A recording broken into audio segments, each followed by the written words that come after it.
Welcome into another edition of the Colts Squad Show. I'm your host, Derek Schultz. And are we jumping on the Colts contenders train? I'm Zach Hicks, and absolutely, yes, I am jumping on the Colts contenders train. I'm Jake Arthur, and the speculation started in February, but Germaine Pratt is finally a Colt. I'm Alan Pinkett, former Oiler. Is there a chance the Colts can get complacent? Colts Nation, rise up. It's the Colts Squad. Everything Indianapolis Colts every week. Covering all the big hits and game-changing plays from the Circle City. The way only the Locked On Podcast Network can. It's time to squad up. The Colts Squad Show starts now. Happy Hump Day and welcome into another edition of the Colts Squad Show here on the Locked On Colts Network. Today's episode brought to you by FanDuel. Right now, new customers can bet just $5, and if your bet wins, you'll get $300 in bonus bets to use across the app. I'm Derek Schultz, Indy sports talker, columnist for the IBJ. I'm joined by legendary Notre Dame and Oilers running back Alan Pinkett, and you everydayers, of course, know Zach Hicks and Jake Arthur, the dynamic duo from Locked On Colts, your first listen every day. For the third time in 5 games, the Colts disemboweled their opposition. I'm just going to use a different graphic term every single week since they keep winning by 3 touchdowns. They crushed the Raiders, and now they'll get a Cardinals team coming off really an embarrassing loss to the Titans, considering the circumstances especially. But just like last week, we've got another Colts personnel move to talk about, this time with somebody that is coming rather than going like last week with Xavier Howard.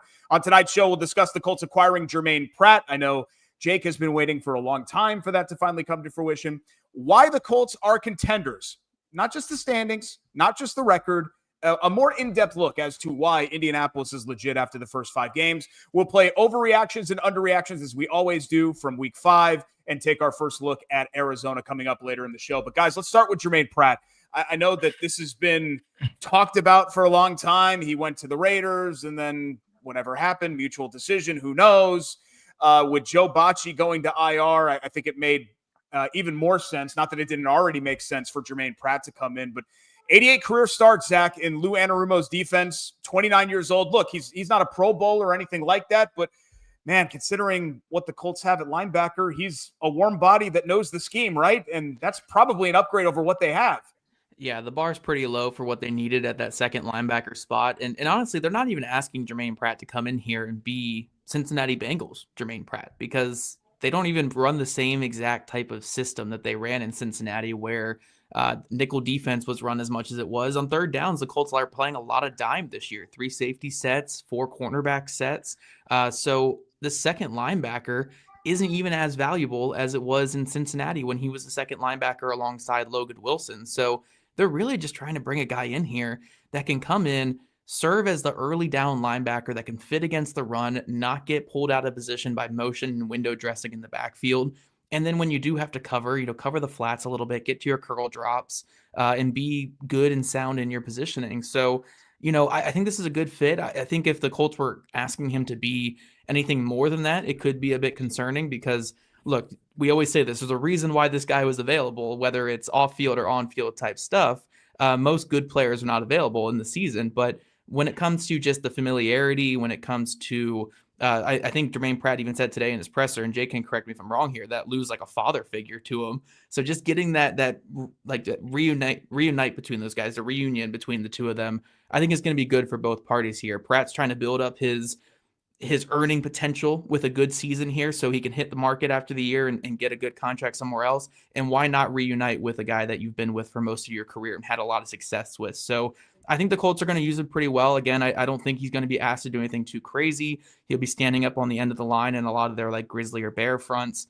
And then he'll be just a second linebacker off ball in typical base nickel defense for this team. So they're not going to ask him to do anything too crazy. And I think he's still an upgrade over the Chad Mumas, Austin Ajikes, and Joe Bocci's that they've had in there who have struggled quite a bit this year.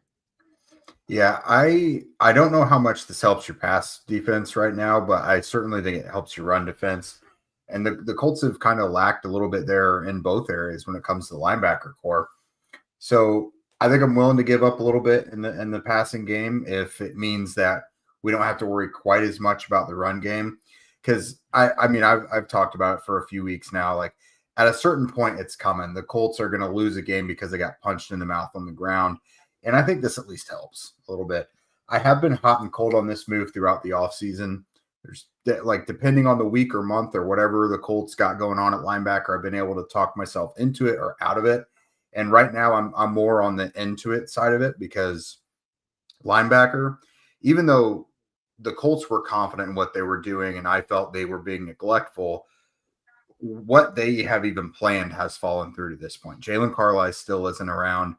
Joe Bacci has come and gone. That experiment unfortunately didn't go as well as we thought it was going to, and they just really don't have much else.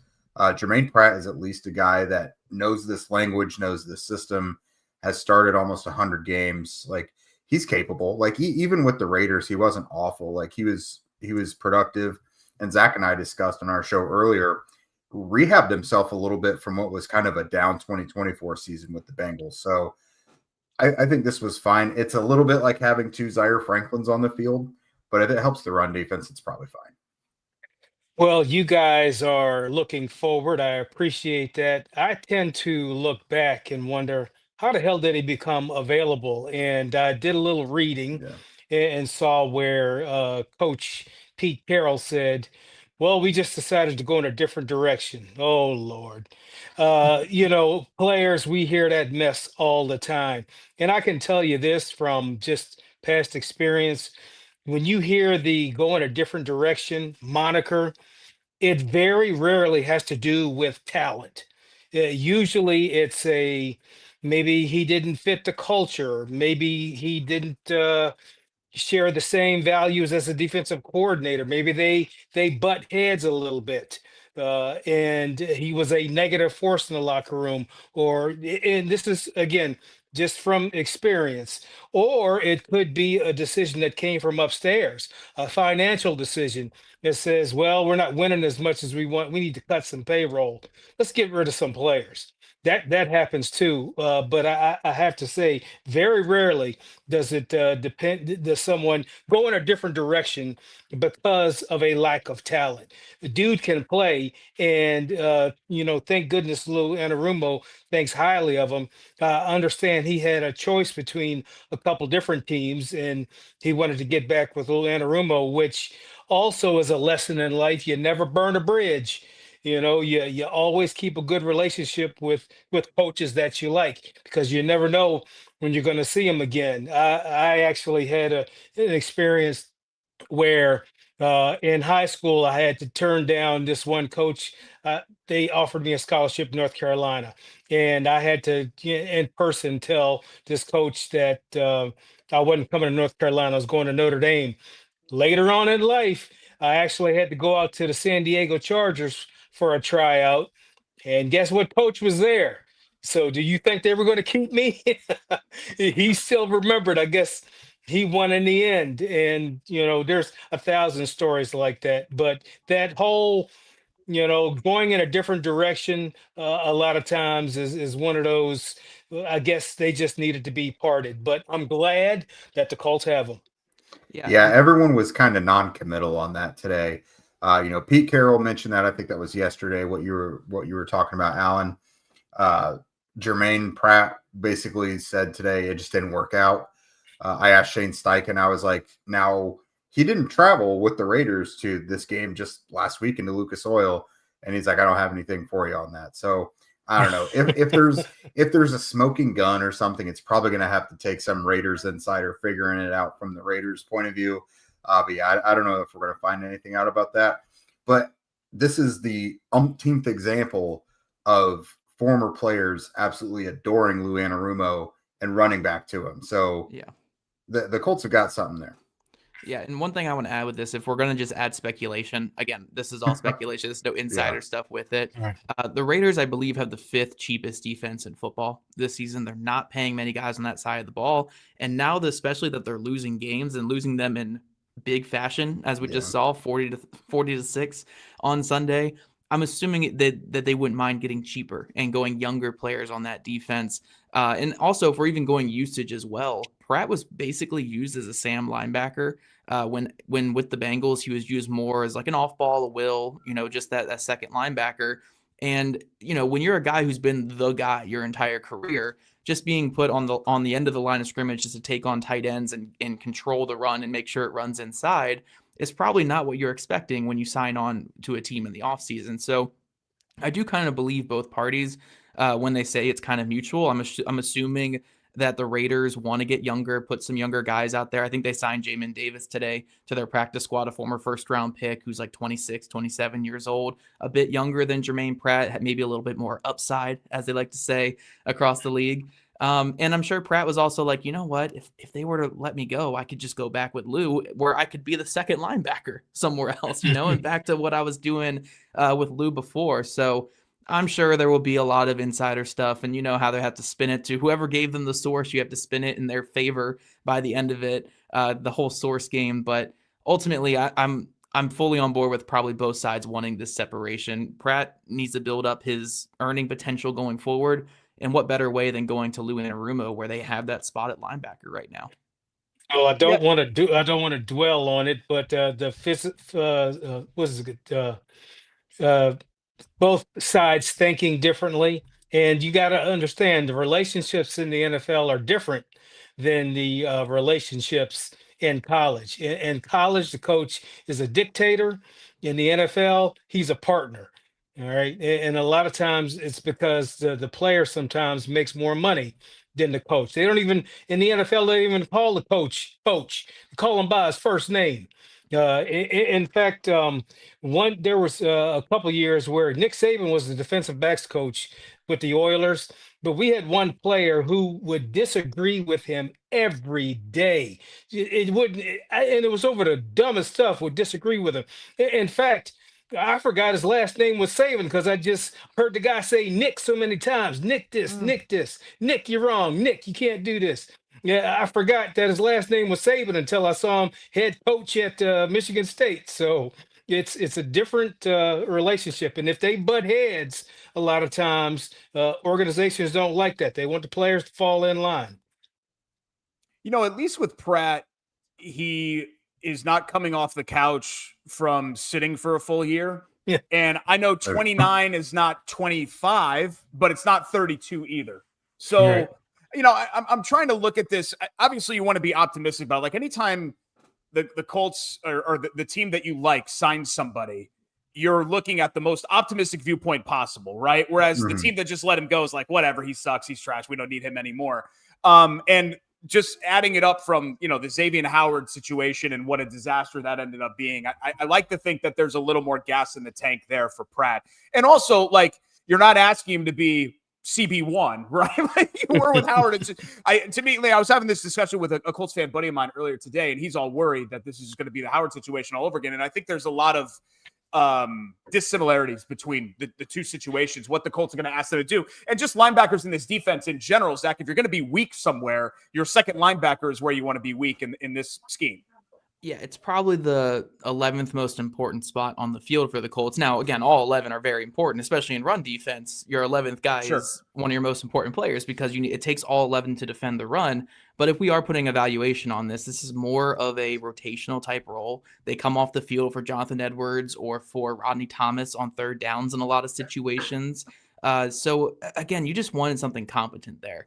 And like you said, Derek, it's not Xavier Howard where he's coming off of a year without playing, hasn't even didn't even go through training camp, didn't go through all that. Like Germaine Pratt did miss some of the offseason until he signed, but he still was part of a training camp. He has still played a month of football now with another team. So I think he's going to bring a higher level of play than what Xavier Howard did. Now, I'm not saying come here and expect 2018 Germaine Pratt because from what I saw in film, it's not the same exact player, but I mean, you could see just from the first couple of plays from him that it's a different level than what the Colts have been putting out there this year, where, look, I commend guys like Chad Muma and Ajike and Cam McGraw and Joe Bocci for giving it their all on the field this season, but these are special teams guys who are just not really ready for the moment, and which is what we've seen with the Colts rotating that second linebacker spot all year, just trying to find somebody who works there, and ultimately the perfect one just fell into their lap, where it's a guy who knows the system and belongs on an NFL defense. So, yeah, like, again, I'm not expecting him to be some superstar for the Colts, but I think he's going to raise the level of play to where you want your worst defender to at least be competent out there. And if he can just bring that level of competence the Colts are looking for, then I think they're going to be fine going forward. Yeah, he's not a stretch to say he's like a startable, playable player. Like he just as recently as a couple weeks ago has put some good ball on film. So he is, he probably falls somewhere in between the lines of Howard and Mike Hilton if we're talking about former Anarumo pillar players, But yeah, I think this will be fine. It's the Joe Bocci's and Austin Ajikes and Chad Mumas. Those were the rolls of the dice. Like you have a real competent guy who's been a starter in this league for a long time in a somewhat starting role. So this, I feel a lot better about this. Again, the other guys may be more explosive or move around a little bit better, but that's not like Lou has other guys for those roles. Like if they just need your second linebacker to come down and fit the run and not get blown off blocks and be able to be in the right spots, then they're in better shape now, I think. Well, I am optimistic. In fact, I know the longer you play, the smarter you are. It's just your body doesn't keep up with you. That's the only problem. But I feel much better about Pratt, age 29, has been playing this year than I ever did about Xavier Howard. Everything says the Colts are contenders right now, besides just their record. When we come back on the Colts Squad Show, we'll tell you why next.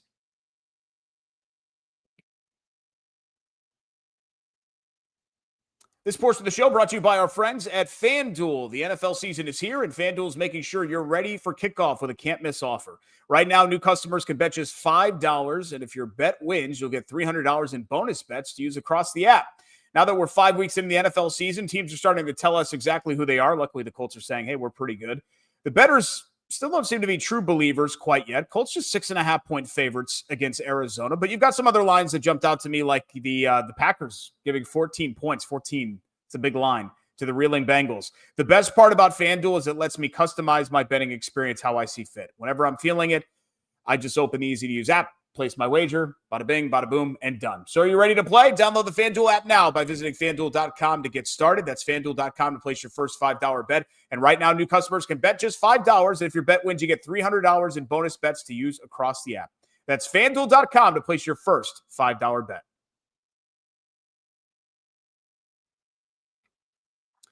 And we're back on the Locked On Colts Squad Show. Thanks so much for joining us alongside Jake Arthur and Zach Hicks of Locked On Colts, former NFLer and legendary Notre Dame running back Alan Pinkett. I'm the lowly Derek Schultz.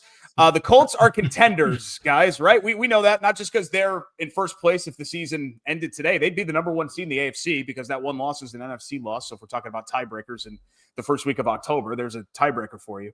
But I like digging a little bit deeper and finding other indicators besides just record, because there are some teams that, at this point in the season are look pretty good, and then by the end of the season they're going to be completely off the map, or teams that are out to like a 2-3 start so far that are going to charge at the end of the year. So these things always change. It's sort of a moving and changing, evolving landscape when it comes to the NFL. But the number one thing that jumps out to me, guys, the plus 74 point differential leads the NFL really by far. The only other team that is even in that ballpark is the Lions, and they're plus 62. If you look at the advanced metrics, DVOA has them number 3, and they're actually up a spot from last week. The only teams that they have in front of them is they really love Seattle, and then the Lions, who I just mentioned, are number 1 there. And if you look, this is a top-level offense, a top-level rush offense, top-level pass offense, top-level efficiency offense. And, as long as the defense can be middle of the pack or so, you're feeling pretty good about where they are. But, Zach, the other thing that kind of jumps out to me about this team, if you talk about all the things that they do well in offense, you say, well, what are they doing well, or what are you encouraged by what you see defensively? I think the pressure rate, I think I'd put up there for Leatu Latu, is a guy who we said that really needed a pop this year. I think he's doing some really good things on that. And in the safety play has been tremendous so far this year. I mean, Cam Bynum's made a real difference, and we talked about it before the season started. Nick Cross putting together just another really terrific season. Yeah, I think when you look at this Colts defense, the reason for optimism isn't necessarily that they're this shutdown elite, like 1985 Bears unit, that's just suffocating offenses and holding them to nothing. They are playing really well. Like, They're only allowing 17 points per game, which is the third best in the NFL, but that'll certainly inflate a little bit as they play the top offenses as they do in the next coming weeks. They got Justin Herbert coming up soon. They have, the Steelers offense is playing pretty well. They have the Mahomes and all of them coming to town. Like, they are probably going to give up a few more points than 17 per game against some of these better offenses. But I think really what is encouraging about the Colts defense is it's the exact type of defense that you want to pair with a very good offense, where if you can't have this defense that just suffocates opponents and gets everybody off the field quickly, you need a havoc-creating defense that creates opportunities to change field position and change the tide of games. I actually did a breakdown on the Colts defense over my YouTube channel today where, look, the Colts gave up 6 points on Sunday, right? Which, by all accounts, is an elite showing. If you can only give up 6 points in an NFL game, you're doing something right. But it wasn't because the Raiders just didn't get any yards or get any first downs. The Raiders were within the 10-yard line 3 times on Sunday. But the difference in this game was the Colts being able to create havoc by blitzing. On 11 blitz calls this past Sunday, the net yardage gain for the Raiders on those 11 blitz calls was -6 yards, including 3 sacks that they took on that game in the game. They had the 2 timely interceptions. One was a trap coverage called Mekhi Blackman nearly took back for 6. The block punt obviously factors into all this. So this Colts defense, like, again, they're going to give up yards. They're going to be like me and Alan always say, the bend don't break, but it's not a Gus Bradley bend don't break where cover 3 all game and your one overthrow will intercept. If the quarterback makes a mistake, it's bend don't break, but we're gonna test that bend on your side as well too. We're gonna bring these occasional blitzes, these 6-man pressure looks that you're not ready for. We're gonna mix in some press man coverage. We're going to blitz the safety on early downs at your condensed formations to get sacks and get tackles for a loss. And then we're gonna dare you to try to convert on 2nd and 12, 3rd and 12, 3rd and 8, 3rd and 9, and see if you can do that all game long against us. So yeah, I don't think this Colts defense is as good as the offense. The offense is a wagon right now. They are a well-oiled machine, and it's hard to contain them or slow them down. The defense will have some negative games, but as long as they can create havoc, create opportunities, and step up on a couple 3rd downs per game, that's all you really need when you have an offense playing this well. And this is why I think the Colts ultimately are kind of a contender right now, because when you look at the defense, again, you have a coach that is so innovative and knows how to trap opposing quarterbacks at least once or twice a game. We saw against Stafford. Stafford didn't turn the ball over, but he had like 3 opportunities where the ball bounced off your defender's hands. And that's the most you can really do as a defensive coordinator. Give your defense a chance to make plays. If they don't make plays, so be it. But you're giving your guys chances. If you pair that with a top flight offense, you can beat anybody in the NFL. We saw that actually with the Bengals when the Bengals went to the Super Bowl with Louis Anarumo, where that defense wasn't the greatest defense in the world. They weren't a top 10 defense or top 5 defense in the league by any metric. But what did they do in the playoffs? They took the ball away from opponents. Pat Mahomes had 4 turnovers and a half in that AFC Championship game where the Bengals won and went to the Super Bowl. So this is just what his defenses have always done. And I think it's just a great defense to pair with a very efficient and effective offense. Your offense is wearing down opponents with these 10 to 12 play drives where they score a touchdown. Your defense comes out here, creates that havoc play, offense gets back on the field, and they're able to go get more points. And that just changes the flow of an entire game. So while some people are looking at the Colts defense as more of a weak point here, I think that they're going to be a place of strength for this Colts team. There's going to be a couple games where they probably win some opportunities for the Colts because they steal those points with the havoc that they create. Yeah, and I think the defense, at least personnel-wise, is better than it's been the past couple of years. But I think the big difference, like you said, Zach, is the coaching. You've got a guy that is willing to take this talent and do interesting, creative things with it. It's not just static. It's not just predictable. So you've got DeForest Buckner lining up in different spots, rushing from different areas. You've got sacks and pressures this year from Kenny Moore, Nick Cross, Mike Hilton came last week. Here comes Zaire Franklin. You're getting pressure from everywhere, but you're also sensing urgency from the front office to pour resources into this defense, because it's been the defense primarily that's been banged up. But this team has expectations to be true contenders in themselves. They actually believe it, and they're showing it with their actions. Like Chris Ballard has in the past loved nothing more than if someone goes down, well, let's see what the young guy behind him can do. This rookie undrafted free agent, let's see what he could do. There's been opportunities for Jonathan Edwards, great example, to play this year, and he's barely doing it because every time someone goes down, they're pouring more proven veteran resources into it. Like, I can't recall a Colts team that the front office has given the coaching staff as many resources as this ever. Like if they fail this year, I mean, something would have to collapse at this point, but rewind a month. If they fail this year, the front office at least gave the coaches everything they ever asked for. Like Lou Anarumo as a coordinator is getting a crazy amount of players he's already comfortable with. And so the Colts are telling us that they expect to be contenders, not just now, but continued into the season, because they're not just relying on the next man up philosophy. They are creating the next man. Like they're pouring all these resources into it. The coaching is getting the best out of it because they're being creative with it, and the players are actually executing the play calls at a high level. So it just feels so bizarre for a Colts team on every side of the ball, offense, defense, and special teams, to have the synergy of play calling and execution all at this crazy high level. Well, the Colts offense is so dominating that you expect the defense to, have a star performance. But it turns out that defense is not so bad. I mean, number 14 total defense, number 6 in sacks, and they do it quietly. And I think the thing they do that's really good is get the ball back to the offense, and they don't give up a lot of points. They're number 4 in turnovers. That's one of those hidden stats that contribute to the offense doing so well.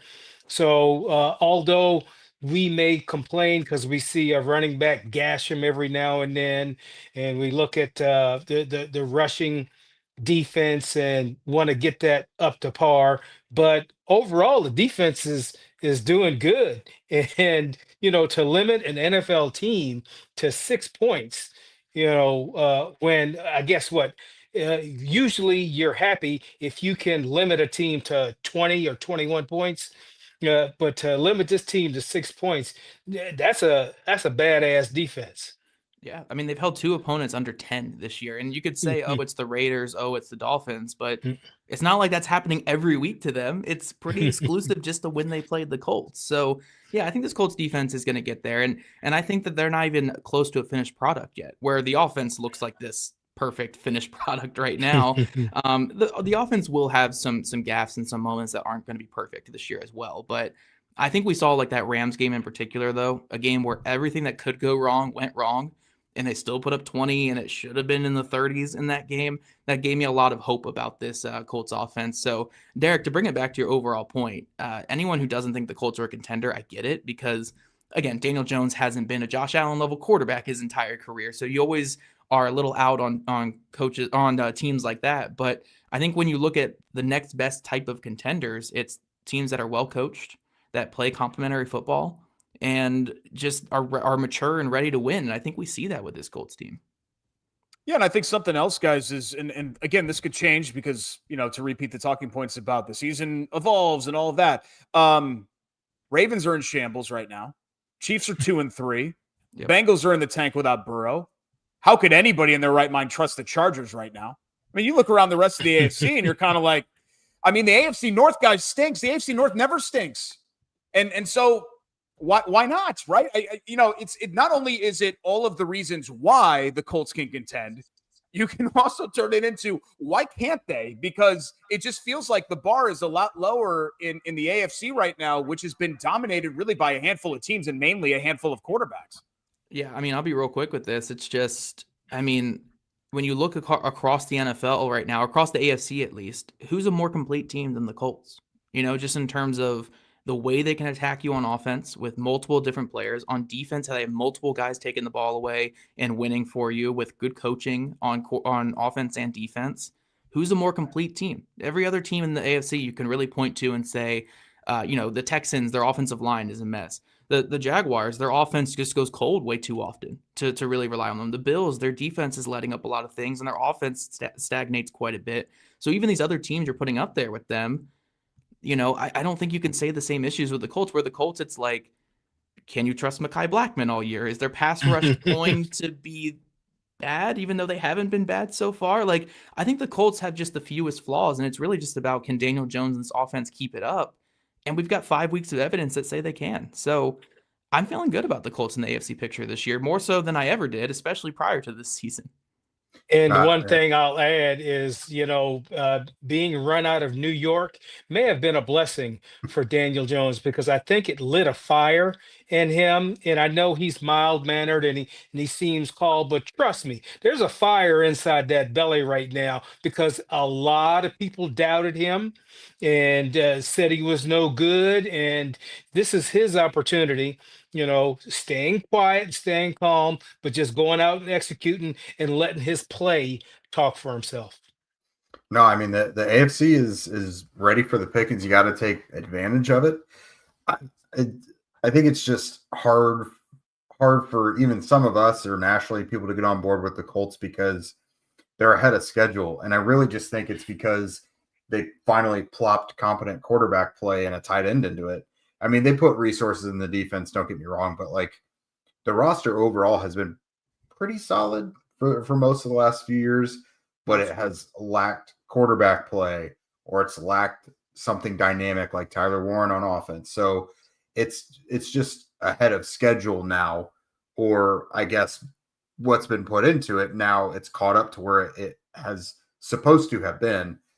So this is probably what it should look like. Like, this is maybe what they did envision with Shane Steichen eventually. It's just a little jarring to see it now, because it's evaded the Colts for so long. Does Zach think that losing the kicker is a big deal? Should Ashton Doolin over Mitchell become permanent? We're going to talk about overreaction and underreactions next on the Colts Squad Show.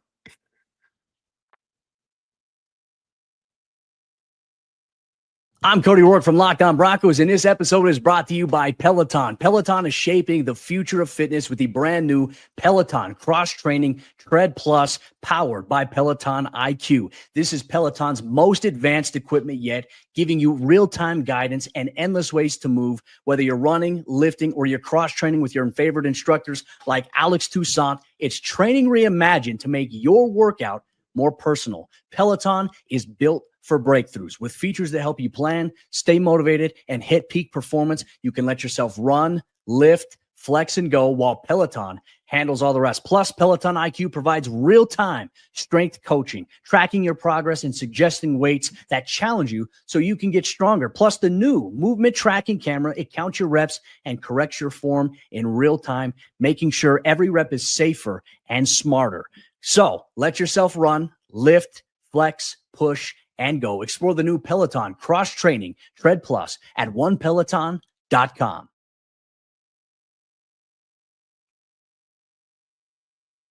Welcome back, Colts Squad Show. Thanks so much for joining us. Sorry for the awkwardness of me just being like this in between the commercial video there. I can't nail it either, Derek. Don't worry. I'm getting used to the video implements as well. Thank you to all of our great sponsors, Peloton and FanDuel, et cetera, that make this show possible. Alongside Alan Pinkett, former NFLer, former Notre Damer, and Zach Hicks and Jake Arthur of Locked On Colts. I'm Derek Schultz. Really appreciate you joining us and making us a part of your Wednesday night.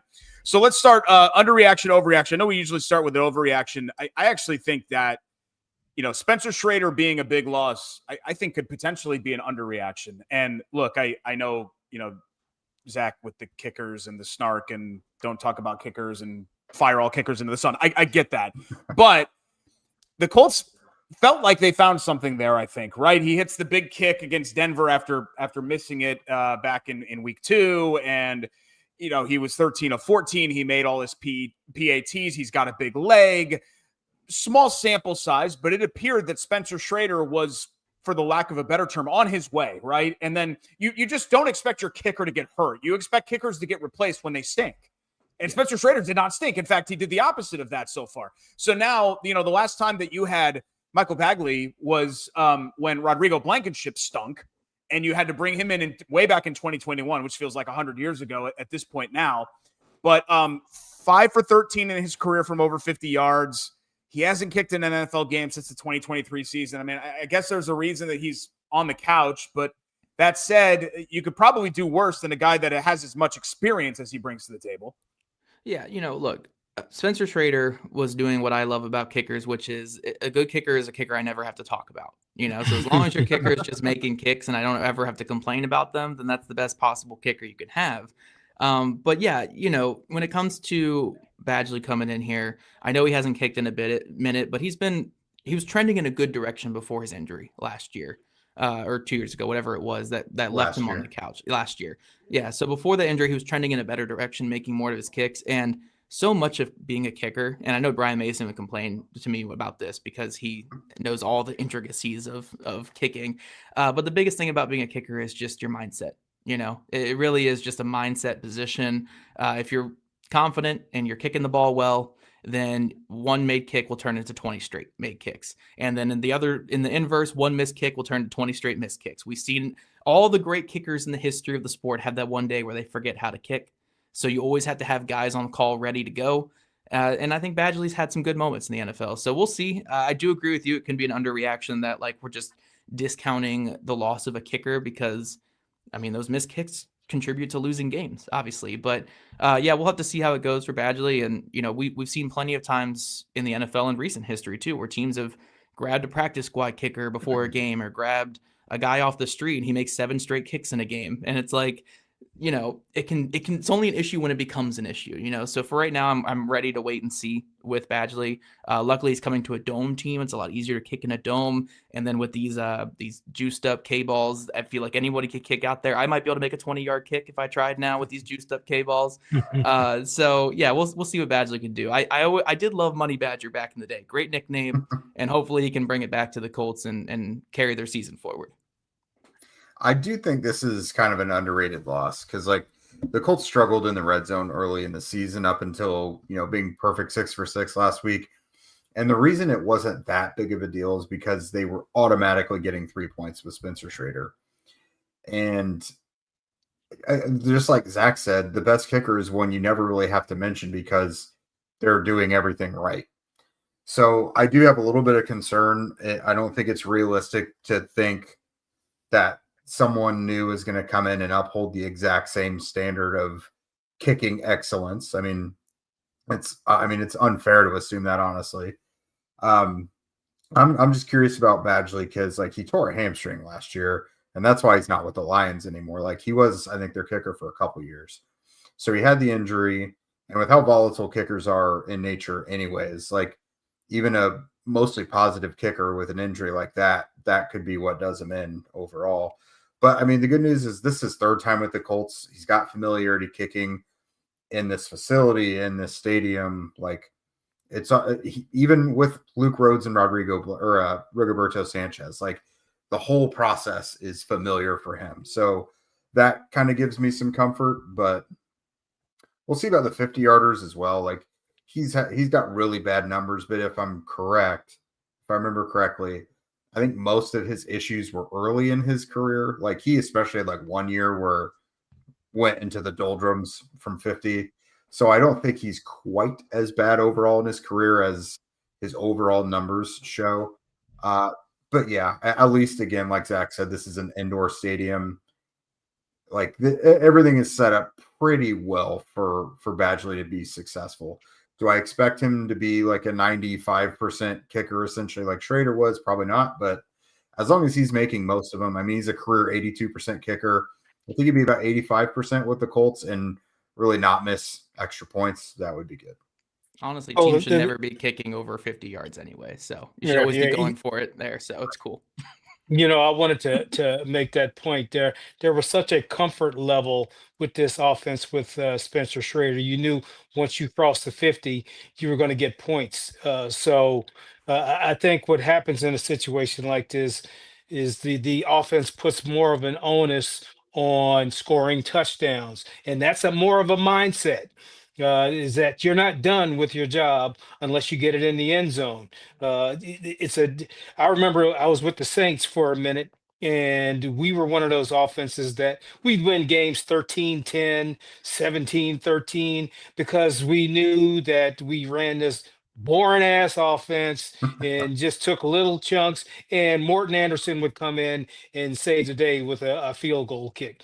But if you can keep that mindset that you want to get 6, but then you drive the ball down to the 20 instead of the 48. Then you put the kicker in a much better position where you can rely upon them. So I just think that the offense in turn, like I say, will just put the onus on themselves to make more touchdowns. Shout out to Morton Anderson, by the way, exchange student, Ben Davis High School, West Side, Indianapolis, Indiana. Yep. So that is a little tie-in to the Indy area. Also, I always got Al Del Greco and Vinny Del Negro messed up. Alan, the Spurs guard, and then the Oilers kicker. But you would have crossed paths with Del Greco at some point, right, during your career? He was the one who came in for Ian Howfield after Ian Howfield missed the chip shot against the Washington football team and took us to a record of 7-2 instead of 8-1. And Del Greco came in. By the way, Al Del Greco, one hell of a golfer. Actually, he's probably a better golfer than he was a kicker, and he was a hell of a kicker. But Al was one who just from a culture standpoint fit right in with us. One of those guys who would still be able to, you could go out and drink a beer with him. He wasn't one of those kickers that was weird or was a nerd. He was just one of the guys, and he had big legs too. So was really happy to get to know Al Del Greco, and he ended up resurrecting his career with the Oilers. Sounds like Alan and Zach are on the same wavelength when it comes to kickers. When it comes to that. Yeah. Is it an overreaction as we shift to overreaction? Is it overreaction to say that Ashton Doolin's promotion, if you will, I feel weird calling it because Doolin's a great player and a trusted guy in the locker room, and he's really kind of been a pillar of this team over the past couple of years. To say that should be permanent over AD Mitchell. You have Alec Pierce returning to practice, probably going to settle back into that wide receiver 3 role. And, kind of as you've mentioned, Zach, even though Doolin came in and filled in for AD, there are some things that, Doolin can do a lot of things, right? He can do a lot of things that AD can't do, but there are some things that Mitchell brings to the table that can't be asked of Doolin.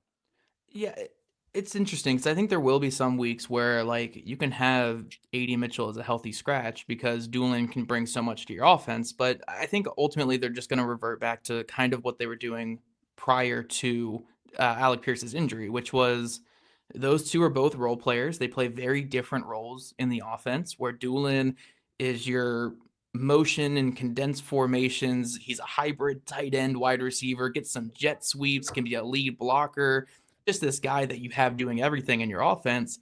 And then AD Mitchell is your isolation threat. Your isolation threat, we're going to go max protection. We're going to ISO him in man coverage on the backside and have him just beat a guy and get open.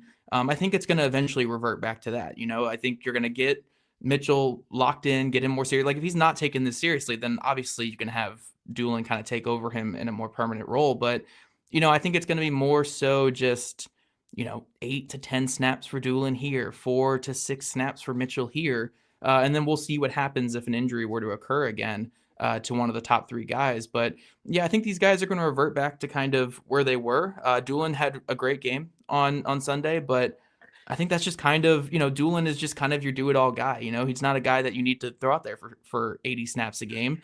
He can be just as effective in 10 snaps, on offense and on special teams and stuff. So I don't think that we need to push him up too much because of this great game that he just had. He was awesome.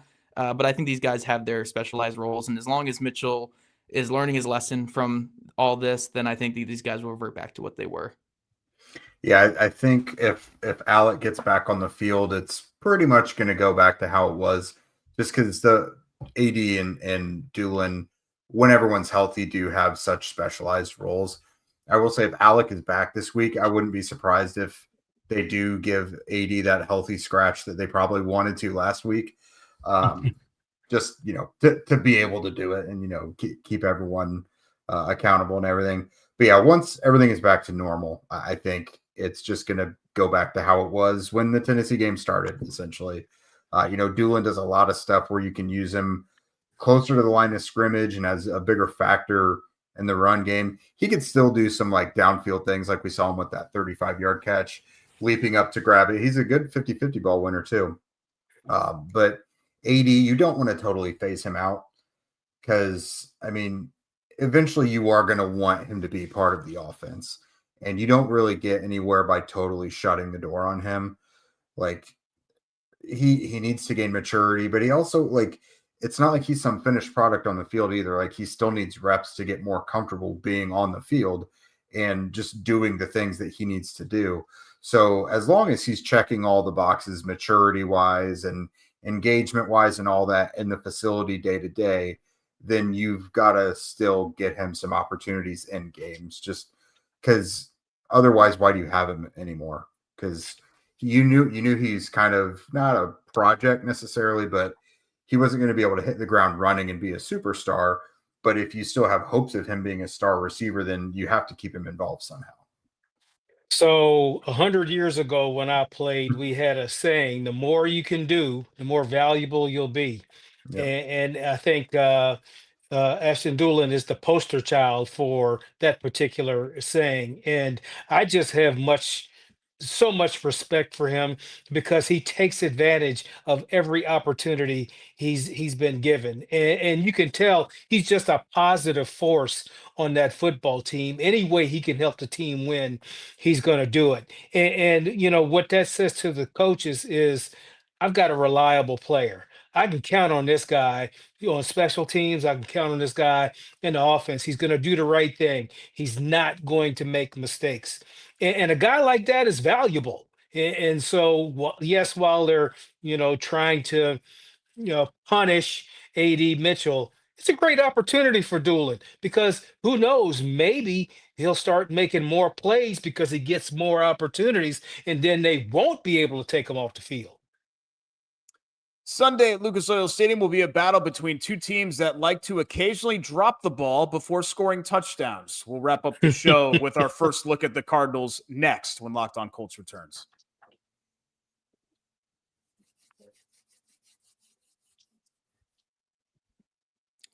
Back for a final time here on the Locked On Colts Squad Show alongside Jake Arthur, Zach Hicks, and Alan Pinkett. I'm Derek Schultz. Thanks so much for joining us. And I make the joke, but very similar plays, right? You had the AD Mitchell play in LA, which we don't need to get into. You guys already know that one. The Cardinals basically did the same exact thing where they had a pick six. So you talk about a real game-changing play, right? And drop it in the end zone. And then there's the issue with Gannon, and he got fined for it today, which it was just a total mess. And the bottom line is they lost to the Titans. Like, I don't really care how you do it. If you lose to the Titans, that's a big red flag for me. Cardinals 2-3. All three losses have come by a combined 5 points, but every game they've played has been a one-score game. So it's sort of like one of these teams, they could be 5-0, they could be 0-5, they could be 3-2, they're 2-3. Spin the wheel, basically, and that's where Arizona is. But, Zach, we kind of talked about this with the Raiders last week, and again, five games isn't everything. But if you just sort of look at where the Cardinals sit offensively and defensively, they strike me as like a slightly better version maybe of the Raiders. They're middle to back of the pack in most areas, and nothing really jumps out to me like, okay, they do this one thing really well. Yeah, I think the big thing with them is they do play fast and aggressive, and their defense is pretty diverse in what they do. So I do think they're a better team than what we just saw from the Las Vegas Raiders. I think they have a lot more fight in them. Mm-hmm. But I think the biggest advantage the Colts have is the Colts are like this Mr. Fundamentals type of team right now. They're just doing everything kind of by the book. Like their offense is just, it's not this like super insanely creative offense that's doing anything, like just very fundamental on offense. And that's how they're destroying you.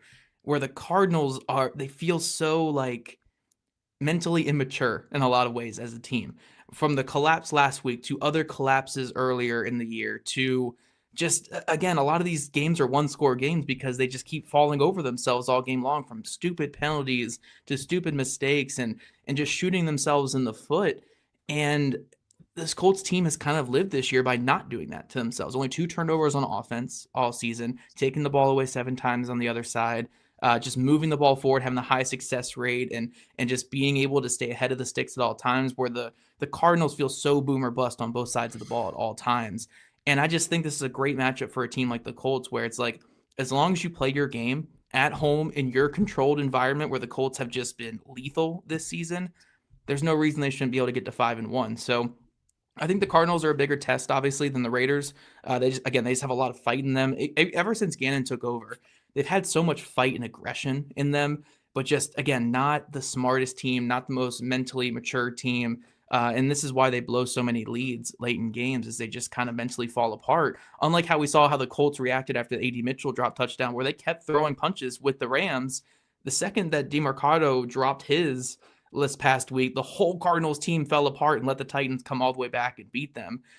So I just think these two teams are on different levels of like contendership, basically, on where they need to be. So as long as the Colts come out here and don't sink to their level and play their type of game, play smart, stay ahead of the sticks on offense, take the ball away on defense, I think there's no reason this shouldn't be another 2-score victory for the Colts. And then the other factor we're not even talking about right now, which maybe it's a moot point by this time tomorrow, Kyler Murray didn't practice today on Wednesday. Yeah. And if your quarterback's not practicing, I mean, it's tough to win with backup quarterbacks. And their backup quarterback is actually a legend around here. Jacoby Brissett could be the starting quarterback this upcoming week. So we'll have to see there. But that does even change the narrative a little bit more if Kyler Murray's out, obviously. But yeah, I think with the Colts, it's just play your game, play smart, play effective football, because the Cardinals, they don't play that kind of game right now. So just bring them to play your style of game and don't snoop down to their level and play their style. I think the Colts will be fine. Yeah, the difference for Arizona in those 1-score games is the self-inflicted wounds, and then being overly conservative and playing not to lose late in games, the second halves. Cardinals fans are screaming from the rooftops about their conservative play calling late in games. There was a 3rd and 8 where they had a really crappy run play in that last one against the Titans that just set that fan base on fire, essentially. And, you know, there's enough to it when you're kind of shooting yourself in the foot. But now at this point, there's starting to become a talent discrepancy as well. When you start to talk about Kyler Murray not practicing, is he going to play? You're down James Conner, you're down Trey Benson. So now you don't really have any running backs. The one guy you had out there dropped the football in front of the end zone and then gets punched in the processor by his head coach on the sideline. Let's see. I mean, defensively, they've dealt with some injuries as well, but it's easily the more reliable side of the ball for them. But yeah, for the Colts, I mean, Arizona's secondary offers some interesting things that they do in coverage. They really don't show their cards until after the ball is snapped, which will take probably a minute for Shane and Daniel to figure out which way they're going to go and find out some of their tendencies. And they do stop the run pretty well. They average they're right up there near the top of the league in yards per carry allowed. But from my understanding with Arizona, they are susceptible to teams as they establish the run from the beginning and then they fall apart in the second half with it. Well, the Colts kind of, you know, they have the philosophy under Shane Steichen, throw to score points, run to win. The Colts don't really get grinding on the run game into the second half. So I'm pretty interested to see how they're going to attack this, how Shane wants to do it. Maybe he just doesn't mess with a winning formula and what's been working for them all year. He continues that. But, you know, this is another game where I think both sides of it, the tight ends are probably the ultimate X factors. Tyler Warren versus Trey McBride could be a really fun matchup. Well, yeah, what I have to say about the Cards is if you look at them statistically, they're on a race to the bottom. I mean, they are number 25 in total offense, number 30 in pass offense, number 21 in total defense. But and their leading rusher is one of 11 guys who didn't practice today or had limited practice. They've got 11 guys on the injury report. So that's never a good sign. But when I watched them play against Seattle, I mean, they looked like a team that had a lot of grit and they played hard. You know, they looked like they had competent players on the team. And so to me, this becomes a dangerous game because, you know, they've been beat down. And the worst thing you can do is think, oh, well, since they're 2-3, they suck. You know, we can take the day off. No, they're still an NFL team. And I always like to tell people that there's no bad teams. There's just teams with bad records. And Arizona is a team with a bad record, but they've got some good players. And how much better would it be for them to turn their season around against a one-loss Colts team? So I expect Arizona to come in here to try to right a lot of the wrongs.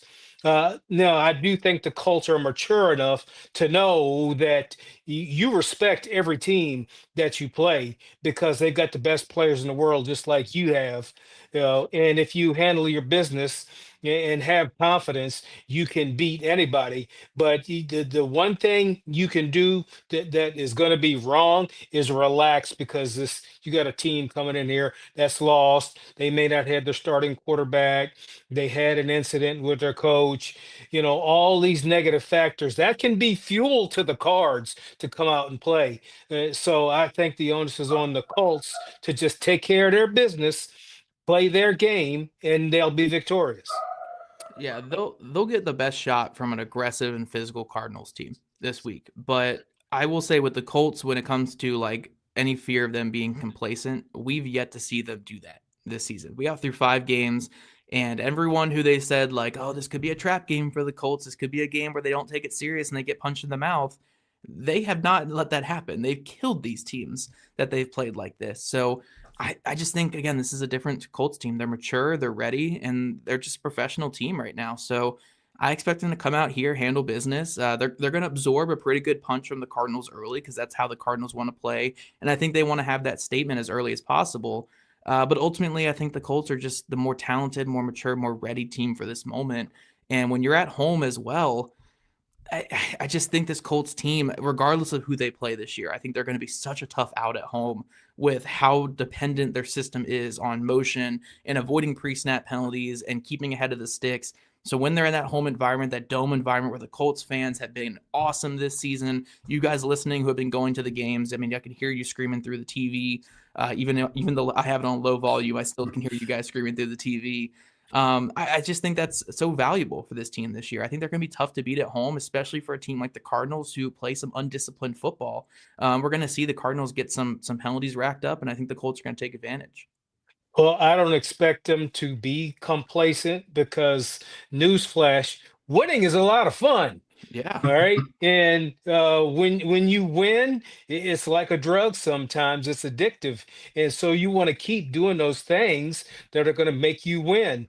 And right now on offense, it's so much pressure on the defense because they can't single anybody out, and everybody eats on this offense.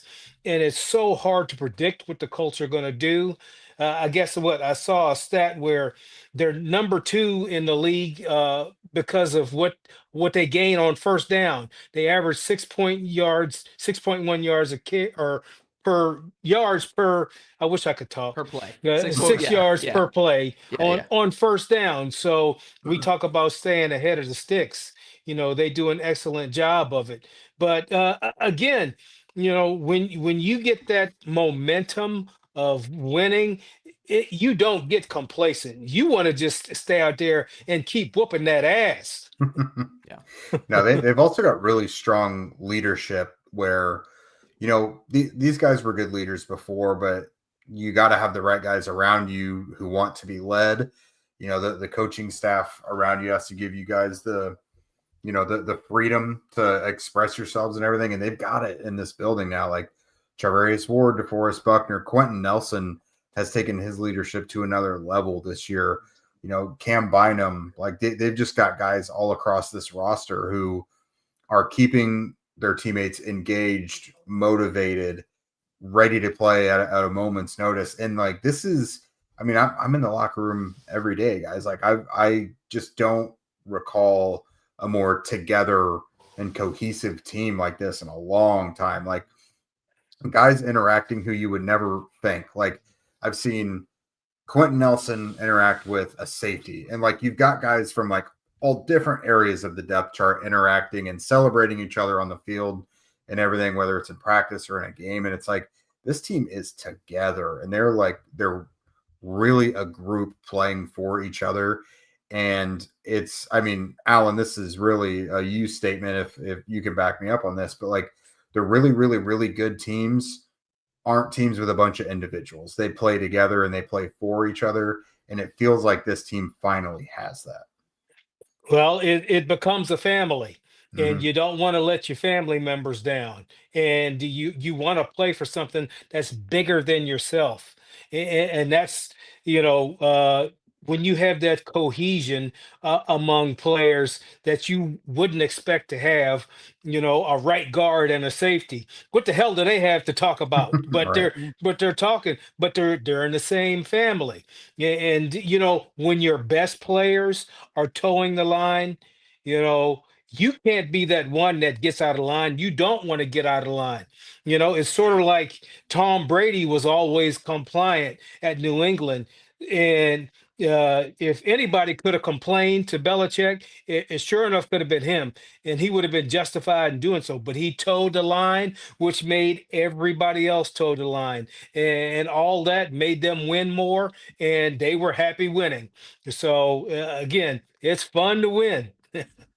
It's like this show, Alan. We have a legendary running back like yourself that left one of the legendary programs as an all-time leading rusher and 3 non-athletes, and yet we just gel, right? It's cohesion. Yes, we We're do. like a family here on the Locked On Colts Squad Show. Non-athletes, come on, man. This is the picture of male health right here. You know how good I High am at school Beersby, Derek? Lock us in for your midweek show every Wednesday night at 9 o'clock. Don't forget, we're also your place for live game recaps following each and every Colts game this season. So we're going to be back with you on Sunday to recap the game against the Cardinals right here on the Locked On Network. But until then, keep it locked on Jake and Zach every day on Locked On Colts. Check out our other awesome team and squad shows for more NFL insight on the Locked On platform too. And be sure to follow at Locked On Colts on socials and check out other great Locked On Colts content on YouTube and TikTok. And we'll see you next time right here on the Squad Show.